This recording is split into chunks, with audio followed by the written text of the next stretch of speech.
Well, as we mentioned earlier, the book of Ecclesiastes is one of the books that Solomon is credited with writing.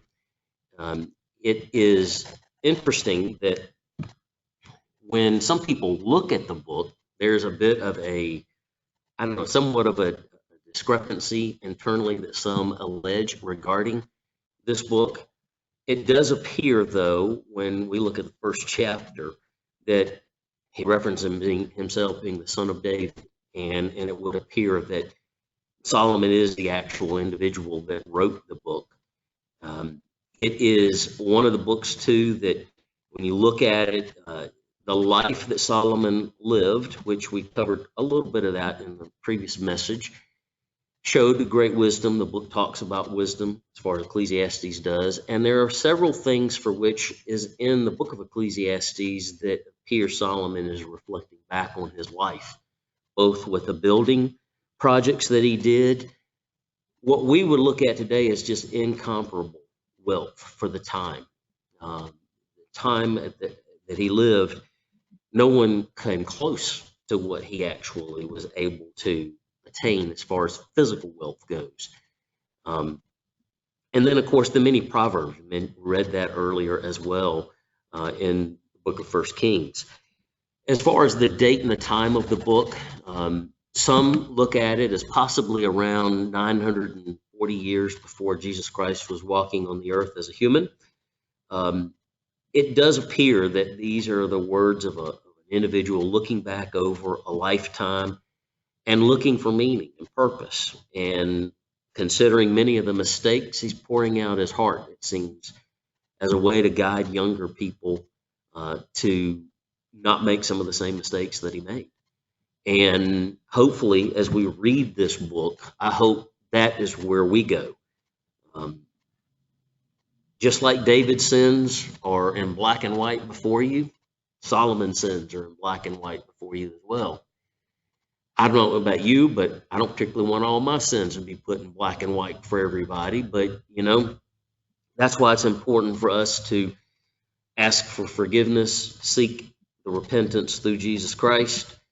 We don't want, as Isaiah says, to have our sins shouted from the rooftops. And so, when you look at these things, hopefully when we read the Bible, it's not from a critical eye of the individual as much as how I can learn from this and not make some of the same mistakes. When you actually look as well at the name of the book, Ecclesiastes, it's interesting that it derives from its name from the word preacher. The Hebrew, as you have here on the screen, actually means the official speaker for an assembly of people. And when the Old Testament was translated into the Greek in the Septuagint, you see the name that's listed right there in Greek for the word Ecclesiastes, which is very close to the Greek term for the word church. As you may see, you look at the word itself. In English, in our Bibles, the translation, it comes to Ecclesiastes, which means the preacher. Of course, that's some of what we'll be looking at in the first chapter right off the bat. And as far as the first chapter here, I have just a couple outlined items here of things. I thought we'd probably try to read through the first three, stop, open it up for some ideas, comments, thoughts, and go from there. So with that, if you have your Bibles, we'll turn over to Ecclesiastes chapter 1, begin in verse 1. And right out the bat, we're going to talk about vanities. And the word vanities is meaningless, pointless. It's not to say that life is not the direction he's going, that life is meaningless and pointless. What he's talking about is life apart from God is meaningless and pointless. Verse 1, in the words of the preacher, the son of David, king in Jerusalem, vanity of vanities, says the preacher, vanity of vanities, all is vanity. The word vanity is futility, utility of futilities. In other words, it's without God, this is futile. What advantage does man have in all of his work, which he does under the sun? A generation goes and a generation comes, but the earth remains forever. Also, the sun rises and the sun sets, and it hastens to its place as it rises there again. Blow towards the south and turn towards the north. The wind continues swirling around, and its circular course the wind returns. All the rivers flow into the sea, yet the sea is not full. To the place where the rivers flow, there they flow again. Stop there just for a second, because it's interesting. I made mention of this in the first message, this concept of what he's talking about with air circulation as well as the water vapor process. I'll read this because I found this interesting. In 1940, this was determined that as high air flying aircraft and special observatory balloons provided observations in the upper atmosphere, it was discovered that there's a basic pattern of air circulation, and it's caused by the sun. The sun warms the ground heats the air, as it gets heat rather, as it gets closer to the equator becomes a lot less, so the warm air rises. And this whole idea was something that really wasn't understood until 1940, yet we see here Solomon has some ideas about the airflow that, it's like, how in the world did he possibly know this? And again, I go back to that verse we read about him having special understanding even regarding animals and the physical life. The whole idea about the water and the vapor cycle. It wasn't until 1520 that it was determined that the earth was spherical, that there were common beliefs that the rivers flowed into the oceans and it didn't cause the ocean to rise because of the equal amount of water was spilled off into the earth. And then Magellan, of course, discovered and came up with the whole idea and realization that the water was, or the earth rather, was round. And this whole idea about the cycle of water from 1770 as well didn't come up until Benjamin Franklin. And this was the transportation of moisture away from the areas in which they're formed. So in other words, as Benjamin Franklin said, from observations of a very few points, he stated that individual storms move from place to place over the Earth's surfaces. The river to the sea, the river to the water cycle was observed by Franklin from his observations, and it resulted in what we currently know today as the weather patterns. And you look at that and you're thinking, well, did these people just not know? It would seem that Solomon possibly was given some insight that no one else knew regarding the details, because modern day science has proven him out to be accurate and true. Continuing on, verse 8, all things are wearisome. Man is not able to tell it. The eye is not satisfied with seeing, nor is the ear filled with hearing. That which has been is that which will be, and that which has been done is that which will be done, so that there's nothing new under the sun.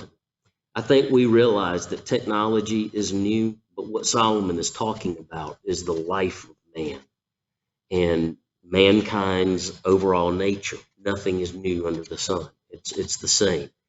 And the way that people act and react as a result of the human condition, it's the same, and nothing new is under the sun. Verse 10, is there anything of which one might say, see, this is new?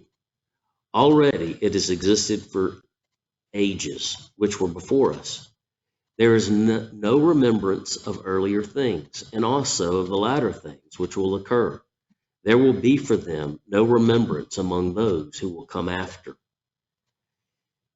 I, the preacher, have been king over Israel and Jerusalem, and I set my mind to seek and explore by wisdom concerning all that has been done under the sun. It is a grievous task which God has given to the sons of man to be afflicted with. I have seen all the works which have been done under the sun, and behold, all is vanity and striving after the wind. And you think about it, there is this innate something within us, I guess, if you want to say it as something, to always try to understand and to understand more. And I guess what he's saying is, again, apart from God, you can understand all this stuff, but it's ultimately going to lead right back to the same things in life that you've been going through, because it's all futile without God. Verse 15, what is crooked cannot be straightened, and what is lacking cannot be counted. And judicial system is definitely one of those things where you see that. Apart from God, crookedness will always be crooked. I said to myself, behold, I have magnified and increased wisdom more than all who were over Jerusalem before me. And my mind has observed a wealth of wisdom and knowledge. And I have set my heart to know wisdom and to know madness and folly. And I realized that this is all striving after the wind. Because in much wisdom there is much grief, and increasing knowledge results in increasing pain. Kind of reminds you when you think about in Daniel, he talks about how knowledge will grow at the end time, go to and fro, and yet they won't be satisfied. And you think about it, a lot of advancements occur, but apart from God, even foolishness, as the Apostle Paul, and we sing the song, not many wise men now are called. People become very wise, but they become foolishness when they separate that from God. Chapter 2 of this particular book, then goes into a little more of the futility of even pleasures and of possession. In other words, you're not going to obtain anything worthwhile if all you're seeking is the pleasures of life and physical things. And there's a futility associated even with learning if you're not learning with God, and working if it's not with God. Verse 1 of chapter 2, I said to myself, come now, I will test you with pleasure. So enjoy yourself, and behold, it too was futility. I said of laughter, it is madness, and of pleasure, what does it accomplish? I explored with all my mind how to stimulate my body with wine while my mind was guiding me wisely, and how to take hold of folly until I could see what good there was in the sons of men to do under heaven the few years of their lives. I enlarged my works. I built houses for myself. I planted vineyards for myself. I made gardens and parks for myself. I planted in them all kinds of fruit trees. I planted in them all kinds of fruit trees. Over. And I made ponds of water for myself, of which to irrigate a forest of growing trees. I brought male and female slaves, and I had homeborn slaves, and I possessed flocks and herds larger than all who preceded me in Jerusalem. Also, I collected for myself silver and gold and treasures of kings and provinces. I provided for myself male and female singers and pleasures of men, many concubines. And then I became great and increased more than all who preceded me in Jerusalem. And my wisdom also stood by me. In other words, in all of this, he still had wisdom, even though he was pursuing all these physical things.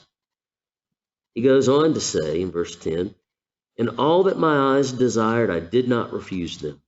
Did not withhold my heart from my pleasure, for my heart was pleased because of all my labor, and this was my reward for all my labor.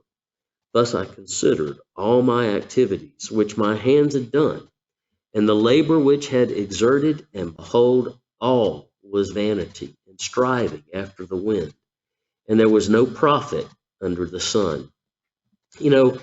I think we, in the society we live in today, in our own nation, we have become the wealthiest nation ever. And of course, you could make the argument we're becoming quickly poor as a result of it, of the financial mismanagement. True. But I'm talking about just physically. I don't think of any societies in the past that have ever been able to have the things that we have. Even the kings of Israel and even Solomon. I mean, if you compare that to some of the wealthiest people today, I don't know where that stacks up, but he definitely pursued everything physically in this world and was given a lot of joy, but he realized at the end, all of this was futile. All of this was striving after the winds. There's never enough to keep you going on, whether it's alcohol, whether it's women, whether it's, gardens and vineyards. Doesn't matter. And I think what we hopefully understand and ascertain is that, yes, we want to have a physical life that's comfortable. I don't think any of us want to live a life of poverty that's not happy. But by the same token, even though you and I live in what's oftentimes been called the most prosperous nation on earth, understand that this isn't all there is. This ain't it, so to speak. This is all temporary, everything in this physical life. And I think that's what he's trying to get to. Verse 12, so I turned to consider wisdom, madness, and folly. For what will the man do who will come after the king except what he's already been done? And I saw that wisdom excels folly as light excels darkness. The wise man's eyes are in his head, but the fool walks in darkness. And yet I know that one fate beholds them all. And then I said to myself, as is the fate of the fool, so it will also befall me. And that is that we'll physically die. Why then have I been extremely wise? So I said to myself, this too is vanity. You think about it sometimes. I don't think any one of us like to think about our last day, our last breath. And he's going to talk a little bit about that in a few minutes, about an eternity being set in the hearts. We like to not think about the end of our physical lives, but then we should also consider it from time to time so that we understand what is most important in our life. And it's not even extending life. Years ago, I watched an episode of The Twilight Zone. This was the Rod Serling 1960s. I was a little kid, I remember. And there was this one episode where individuals drank from the fountain of youth, Ponce de Leon.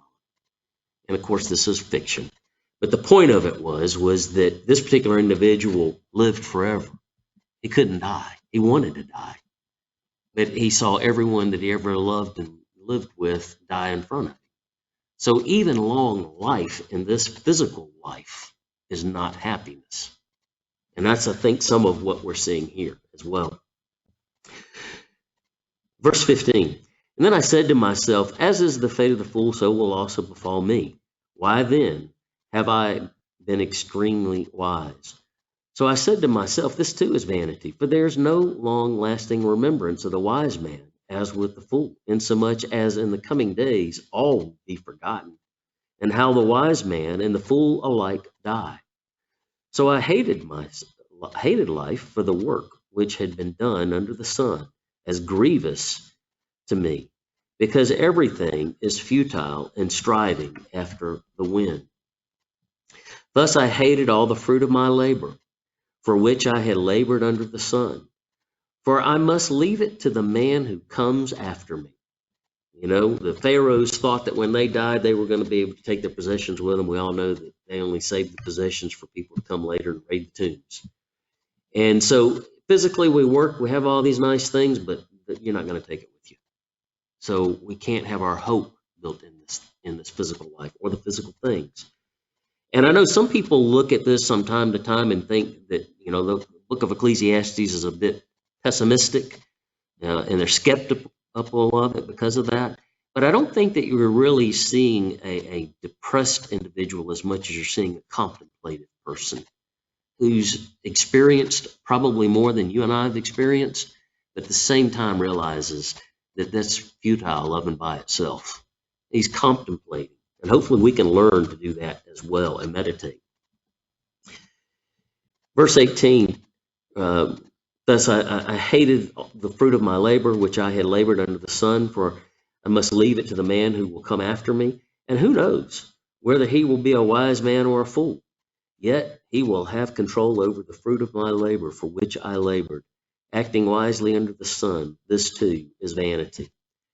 Therefore I completely despaired of all the fruit of my labor, which I had labored under the sun. And when there was a man who had labored with wisdom and knowledge and skill, he gives his legacy to another who has not labored with him. This too is vanity and great evil. We think about that when we think about heirs of fortunes here on earth, and even our own children for that matter. You know, you work hard for something and you leave it for someone else and they squander it. And so, you know, it's something to think about. Verse 22. For what does a man get in all of his labor and his strivings for which he labors under the sun? Because all his days his task is painful and grievous. Even at night his mind does not rest. This too is vanity. You know, with a lot of wealth comes with how do you keep that wealth from not being taken? And Jesus used the parables to talk about that too. You know, the person building the barn. Verse 24. Therefore, is nothing better for a man than to eat and drink and tell himself that his labor is good? This also I've seen, that it is from the hand of God. In other words, I should enjoy life and enjoy the fruit of our labors, but understand this is not what we're really striving for. For who can eat and who can have enjoyment without him? Notice the him is capitalized. It's speaking of God and God being in our life. That is the only joy that we'll ever have. For a person who is good in his sight, speaking of in God's sight, he has given wisdom and knowledge and joy, which to the sinner he has given the task of gathering and collecting, so that he may give to one who is good in God's sight. This too is vanity and striving after the wind. And then we come to chapter 3. And chapter 3 is, you know, oftentimes been the first part of it. You know, people think of the 1960s group, the Turtles, and the song. And yet when we think about it, what Solomon's really talking about is that in life, there is a time for everything. And it's interesting because he's going to use a few things that many times I think in the pacifist society, people are like, well, there's no time to kill. Well, apparently there is a time to kill. And he's going to mention that. Chapter 3, verse 1. There is an appointed time for everything, and there is a time for every event under heaven. A time to give birth and a time to die. A time to plant and a time to root up what is planted. A time to kill and a time to heal. A time to tear down and a time to build up. A time to weep and a time to laugh. A time to mourn and a time to dance. A time to throw stones and a time to gather stones. A time to embrace and a time to shun embracing. A time to search and a time to give up as lost. A time to keep and a time to throw away. A time to tear apart and a time to sew together. A time to be silent and a time to speak. A time to love and a time to hate. A time for war and a time for peace. You know, I think as you read through that whole list, and there's probably not too many things in life that are missing in that list. And I think when we think about this from a contemplative mind, the consideration we need to understand, I think, in Solomon's building to, is that whatever time that we are in, we need to make sure we're doing what is the right thing at that time.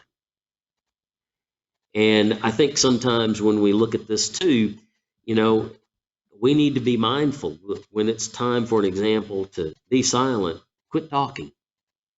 And when it is time to talk, don't be silent. Be what we need to be at the right time. And sometimes that is not what your mind tells you, but if we're tuned to God, God will tell us what's the right thing to do at that time. Verse 10 says, I have seen that verse 9, what profit is there to the worker in which he toils? For I have seen the task which God has given the sons of men with which to occupy themselves. He has made everything appropriate in its time. He has set eternity in their heart, yet so that man will not find out the work which God has done from the beginning, even until the end. You know, that's a bit of a statement that I think is kind of hard to get our mind wrapped around sometimes.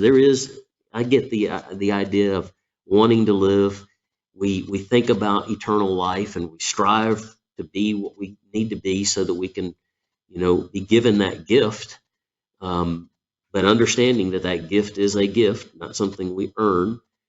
But we also see that it says here, yet that man will not find out the work which God has done from the beginning, even until the end. It's like God sets parameters on what we can understand and can't understand. And, there comes a point in a time when I think, he says here, something we can learn, that we can realize that, hey, it's not for us to know certain things. And, it's the continuing to go beyond and strive for things that God has shut the door on until it's time for God to open the door. Then, as we say today, it's, continuing to beat your head against the wall. And that's the definition of insanity. Verse 12, I know that there is nothing better for them than to rejoice and to do good in one's lifetime. God wants us to have an abundant life. Jesus said, I came to give you life and life abundance. He wants us to be happy. He doesn't want us to be in a state of unhappiness, but then also to do good. Verse 13, moreover, that every man who eats and drinks sees good in all of his labor. That is the gift of God. I know that everything God does will remain forever. There is nothing to add to it, and there's nothing to take from it. For God has so worked that men should fear him. And again, we're talking about a contemplative person here. No doubt, it appears that, Solomon could have been realizing all the vanity and the futility of all the things that he had been seeking for with all his wives and concubines, and then realizing that, you've got to fear God. That's most important. Verse 15, that which has been already and that which will be has already been, for God seeks what has passed by. Furthermore, I have seen under the sun that in the place of justice there is wickedness, in the place of righteousness there is wickedness. Of course, that's in the case of man, court systems and whatnot, you can see that. I said to myself, God will judge both the righteous man and the wicked man, for a time for every matter and for every deed there is. We think sometimes we get away with some things, and many people in this world think they get away with things, yet God will judge. And, David spent a lot of time in the Psalms talking about his enemies seeming to prosper, him trying to do the right thing, and he was suffering. And Solomon is in some regard saying the same thing, I guess, to a degree, but later in life he realizes, you know what, I'll let God handle that. God will take care of this in the right way, in the right time. Verse 18, I said to myself concerning the sons of men, God has surely tested them in order for them to see that they are but beasts. And you think about it, apart from God, you talk about the animalistic behavior of some people, whether we see it in the form of, mass murders or whatever in society. People act like animals. They act like ravenous beasts in many cases. And apart from God, the behaviors like that. And in addition to this, he's going to go in a little more detail here in just a moment, but God has surely tested them, as it says here, to see that they are but beasts. For the fate of the sons of men and the fate of the beast is the same. And as one dies, so dies the other. Indeed, they all have the same breath, and there's no advantage for man over beast. This, or for all this, is vanity. I remember years ago when I had a golden retriever, and I had to put her down because she was having cancerous tumors, and it was just her life was becoming very miserable. And I remember watching as they were injecting her with something that was going to cause her to go to sleep, just continually looking in my eyes. And you think about it, and you think about as far as animals go, they breathe the same identical breath of air that we breathe. And there's no advantage being a human over an animal when it comes to that. The advantage comes with having God's Spirit, with being led for a purpose in life and whatnot that an animal doesn't have. But you see where he's going at, just from a purely physical perspective. It's just vanity. It's all futile. Verse 20, all go to the same place, and all come from the dust, and all return to the dust. Who knows that the breath of man ascends upward, and the breath of the beast descends downward to the earth? And I used to tell this to my children, when you think about the resurrected soul, the individual that's resurrected, it's almost as if everything that makes us who we are returns to God when we die, as far as character and whatnot. And I used to use this, and I'm pretty sure this is not a good 100% ironclad analogy, but I used to explain it to try to make sense to my children.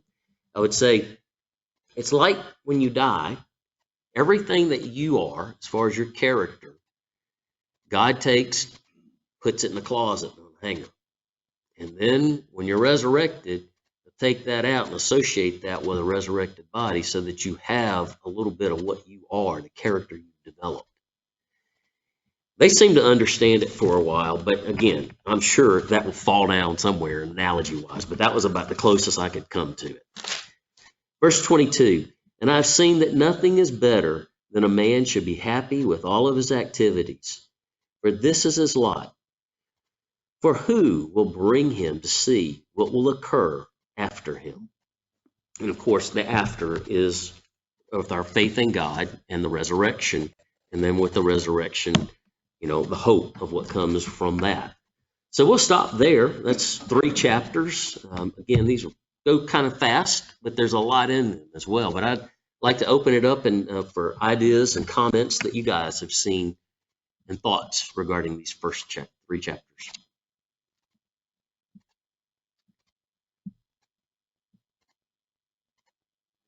Anything? Robert?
think it does take faith when you think about it. If we're putting our trust in God, and it does sometimes require that we have to really believe in it. And it's easy to say that, but when the rubber meets the road is when it's you that's been affected. We can point to other people. You just need to trust God and let Him take care of that.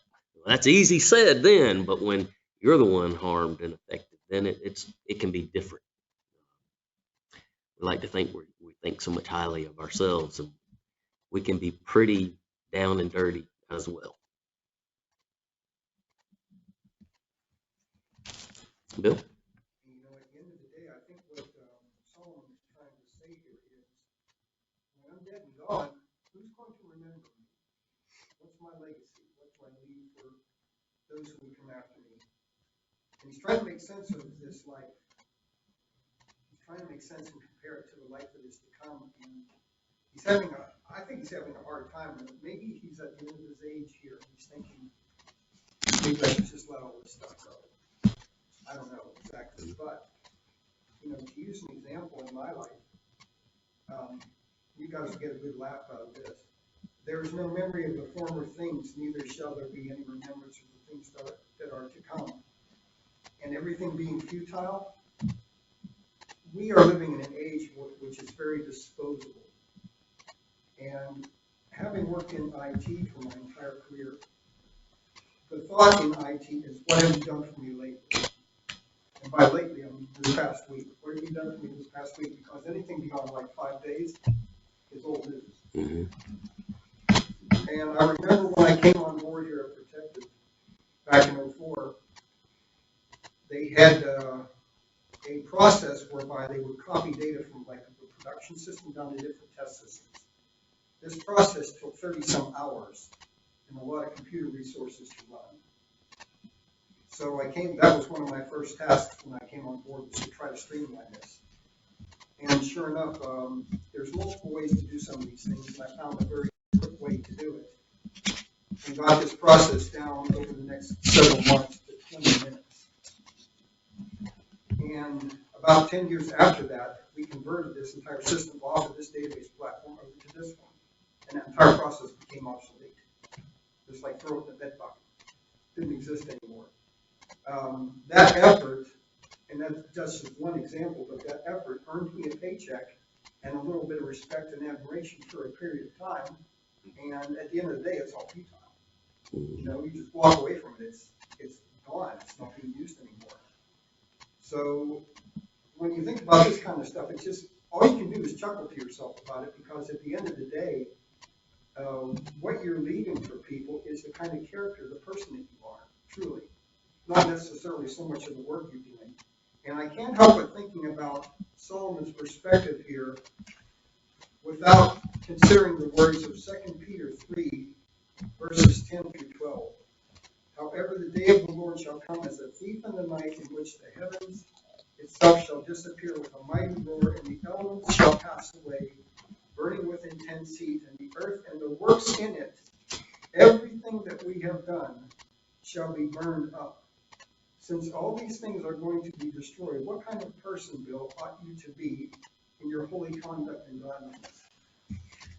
Looking forward to it, striving for the coming of the day of God, during which the heavens being on fire shall be destroyed, and the elements burning with intense heat shall melt. So what I take away from this is the kind of character of the person I've become, not necessarily the work I've done, because at the end of the day, that's all that follows me. You think about it, everything that we do as individuals, whether it's, I'll just use this as an example too. You're using work life. We all probably have, as we say, put in blood, sweat, and toil, tears into a lot of stuff at work, and then over the course of time, it's nothing. Whether it was going from a mainframe computer to a client server to Windows 3.1, and now it's all obsolete, and that's the way everything is in this physical life. And that's why we shouldn't put all of our eggs in one basket. In other words, it's all about work, and and you totally ignore, the relationship with our Father and Jesus Christ that we're spending our life, because that's the only thing that's going to matter. And I even go back to even like, for an example, I use this as an example too. Years and years and years of hearing interpretations that people have of prophecies and world events. And we see things going on now. And I'm not saying prophecy is futile. That's not what I'm saying. What I am saying is a lot of our interpretations are futile. And I've seen people put together long books and charts and all kinds of stuff, and then they just go in smoke just like that. Because it didn't happen exactly the way the interpretation was. Now, does that mean you throw out prophecy, baby with the bathwater? Absolutely not. But the point of it is that even whether it's physical work like Bill's talking about, or even if it's spiritual things you're studying, understand that at the end of the day, all of that can be a bit futile. And here's the thing that I was going to drive to is, as I read this the other day, it said Solomon, he doesn't resign himself to be an atheist, an agnostic, or a skeptic, or putting blind faith in the place of God. Rather, he firmly holds to the notion that the fear of God is man's strongest duty, and that the assurance of man's truest prosperity. Solomon does not despise the world itself and all of God's gifts in it. Rather, he insists that the greatest enjoyment of life comes within the limits of the fear of God. I thought that's pretty well stated right there.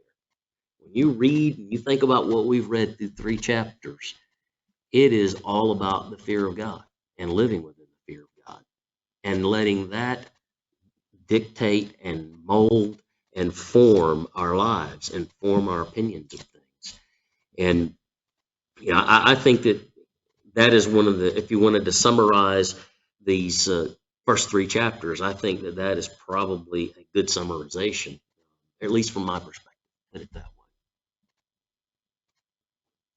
Bill? As a follow-up comment to that, I look at chapter 2 here in Ecclesiastes, verses 18 and 19, and he says he hates all his labor because he had to leave someone else who came after him. And when I switched jobs, using this as an example again, I just had to walk away from everything I had done. Bringing some people on board out at Phoenix with Blue Cross and Blue Shield, and training them, and all the processes and documentation, everything I had done to get the system pristine and working correctly, just had to walk away from it. And then you think about, I wonder how that system is being maintained now, or where it is, or what the status of it is. And at the end of the day, just let it go, let somebody else deal with it. Yeah. Because you never really owned it to begin with. Yeah. My wife, one of her uncles, did not have children, did not have any family other than my mother-in-law and her sisters. And when he died, he left nothing to his family. He left it all to a particular university in California that he worked at and taught at. Now, you could say, well, that's a pretty nice endowment or gift given to that particular university with the cash. But in reality, do you think any of those students know anything about him? And that's the futility of things. And that's why, you think about it, we have to be focused on living our lives within the limits of the fear of God and living according to his will and his ways of life. Again, I say all of that to say that is with everything that we were talking about earlier with the life of Solomon. And if he's now looking back after experiencing so many good things and turning away from it, and then maybe later coming back, he's speaking from a contemplative perspective, and one that I think we can learn from in this regard too. Any other thoughts or comments? Okay. I'm sorry. Go ahead, Mr. Vine.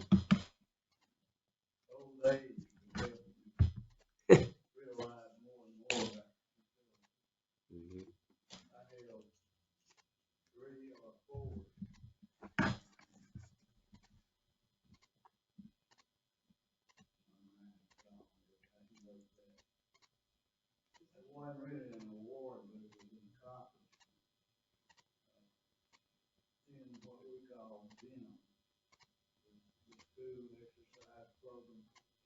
Now, I had records that I made that held for at least 4 years. I know, maybe longer. It wasn't good enough for me today. I can barely get in and out of a car. So again, those things can come to mind. It shows you exactly what we're reading out of God's Word. It's on the dot.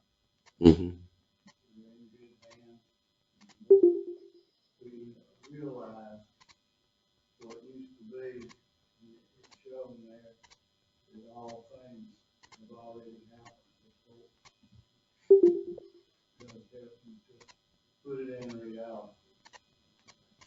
Yeah, that's true because you know, I'm sure if you were to resurrect people from the past, they probably experience some of the same things that we're experiencing as well when it comes to life in general. And one day we will be laboring in God's kingdom for things that don't become obsolete. Yep. Let's continue on into chapter 4 then. And as you see here, I've got a few things outlined as far as the scripture, the chapter, I should say, the contents. But in my Bible, there's a header here. It says the evils of oppression. And, I think this is one of the things that we see in the world around us, a lot of evil. And you think, well, where is God? And then people will mention that from time to time, even today. Verse 1, then I looked again at the acts of the oppression, which are being done under the sun. And I behold and saw the tears of the oppressed, and that they had no one to comfort them. And on the side of their oppressors was power, but they had no one to comfort them. So I congratulated the dead who were already dead, more than the living who are still living.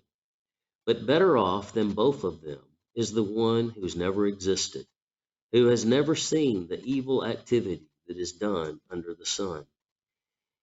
And I have seen that in every labor and in every skill which is done for the result of rivalry between man and his neighbors, this too is vanity and striving after the wind.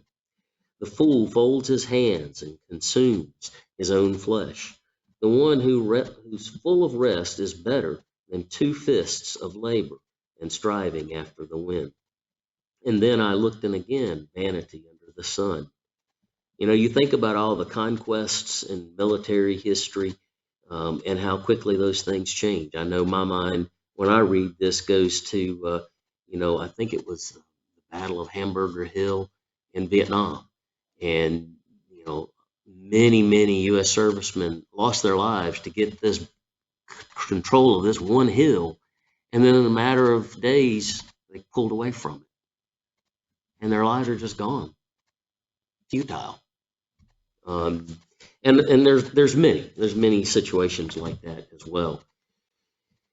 There is a certain, verse 8, there's a certain man without a dependent, having neither a son nor a brother, yet there is no end to all his labor. Indeed, his eyes were not satisfied with riches, and he never asked, and for whom am I laboring and depriving myself of pleasure? This too is vanity, and this is a grievous task. 2 are better than 1, because they have a good return for their labor. For if either of them falls, the one will lift up his companion. But woe to the one who falls when there's not another to lift him up. Therefore, if 2 lie down together, they can keep warm. But how can one be warm alone? And if one can overpower him who is alone, 2 can resist him. A cord of 3 strands is not quickly torn apart. A poor yet wise lad is better than an old and foolish king who is no longer knows how to receive instruction. And that is, you think about that. Solomon and his youth, as we talked about earlier, had a heart, and he desired for God to show him how to go in and come out and give him wisdom. And he was humble, and he was teachable. And then later in life, he seemed to be able to refuse instruction. That God apparently tried to work with him 2 times to say, quit doing this with these these different places you're offering to other gods. And yet that seems to be a bit of a statement towards somewhat of what his life was like, as we've read earlier. And, you think about it sometimes too. We may start out pretty young, God giving us instructions, and we're, and that same kind of heart and mind that Solomon had. And yet after we've been in things for a while, we tend to be harder and stiff and not receiving so much instruction. And yet if we continue to have that pliable heart throughout our life on this earth, it'll serve us much better. Verse 14, for he has come out of prison to become king, even though he was born poor in his kingdom. I have seen all the living under the sun throng on the side of the second lad who replaces him. There is no end to all the people, to all who were before him, and even the ones who will come after him will not be happy with him, for this too is vanity and a striving after the wind. And finally we come to chapter 5, and this is where he begins to talk about an attitude towards God that we should have. And there's I think a lot of wisdom in this last chapter here of 20 different verses. Verse 1, guard your steps as you go to the house of God, and draw near to listen rather than offer the sacrifice of fools, for they do not know that they are doing evil. Do not be hasty in words or impulsive in thought to bring up a matter in the presence of God. For God is in heaven and you are on earth. Therefore, let your words be few. When we think about that, you talk about prayer, and you talk about the prayers that we have before God. Do you think God is necessarily impressed with long prayers or prayers from the heart? Prayers that come directly from the heart of the individual. We need to be mindful and careful with the words. They're not vain repetition. They are coming straight from our heart. Verse 3, for the dream comes through much effort, and a voice of a fool through many words. But when you make a vow to God, do not be late in paying it, for he takes no pleasure in fools. Pay what you vow. It is better that you should not vow than that you should vow and not pay. Do not let your speech cause you to sin. And do not say in the presence of the messenger of God that it was a mistake. Why should God be angry on account of your voice and destroy the works of your hands? For in many dreams and in many words there's emptiness rather than fear God. If you see oppression in the poor and denial of justice and the righteousness in the province, do not be shocked at the sight, for one official watches over another official, and there are higher officials over them. After all, a king who cultivates the field is an advantage to the land. He who loves money will not be satisfied with money, nor he who loves abundance with its income. This too is vanity. Kind of reminds me of that movie back in the 1980s, Wall Street. How many yachts can you ski behind at the same time? Never enough. Verse 11, when good things increase, those who consume them increase. So what is the advantage of their owners except to look on? The sleep of the working man is pleasant, whether he eats little or much, but the full stomach of the rich man does not allow him to sleep. Of course, there's a lot of reasons for that. And you think about it, they're focused on nothing but more, gaining more. Again, I go back to the parable of the person who builds the barn and tears down to build bigger barns. It's always bigger, bigger, bigger, and the mind never stops, and it never allows you to rest because you're seeking something that there is no end to. Verse 13, there's a grievous evil which I've seen under the sun, riches being hoarded by the owner to his hurt. When those riches were lost through a bad investment, and he had fathered a son, then there was nothing to support him. As he had come naked from his mother's womb, so will he return as he came. He will take nothing from the fruit of his labor that he can carry in his hand. This also is a grievous evil. Exacting as a man is born, thus will he die. So what is the advantage to him who toils for the wind? Throughout his life, he also eats in darkness with his great vexation, sickness, and anger. Here is what I have seen to be good and fitting, to eat, to drink, and to enjoy oneself and one's labor, in which he toils under the sun during the few days of his life which God has given him. This is his reward.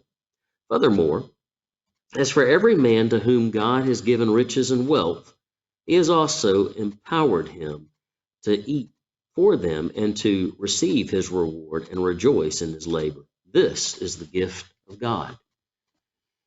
For he will often consider the years of his life, because God keeps him occupied with the gladness of his heart. And again, I think what you're looking at here is again, a focus of God, fear of God, and a proper placement of God, even with wealth. And you think back, I mean, there were a lot of wealthy individuals that were, as we would say, saints in the past. So wealth is not the problem. Wealth and seeking only for more wealth apart from God is where the problem exists, it seems, based on what we're seeing here. Open it up now for any thoughts or comments you guys have with those two chapters.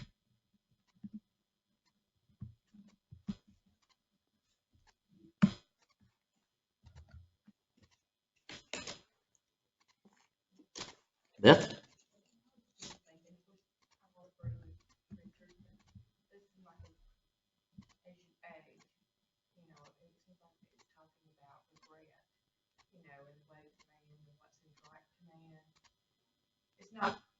May not be God's way, and what really truly brings happiness is following God's way, and He will bless you with that. You don't live regretting all your past mistakes, because God humans who are going to have those mistakes. Right. And it seems like Solomon, anybody can achieve. He's an overachiever for sure, so he had it all, so he could impart that knowledge once again to help us, see the fruitlessness of following our own ways. So it's just kind of what I got from a lot of this. Yep. I agree with that. And I guess that one of the things we can say, just like we were saying earlier, that we could just learn that in life and not have to experience some of the down parts of life that we have because of our own mistakes. But sometimes we tend to have to learn through experience more so than learning intuitively. And it'd be a lot easier if we could just learn intuitively. But sometimes we do have to learn some mistakes on our own.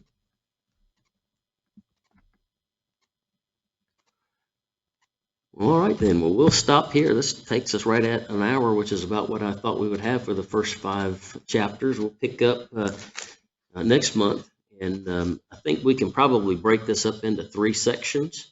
So, but again, I would suggest all of us as we read through this to stop and think about this. I go back to this being contemplative.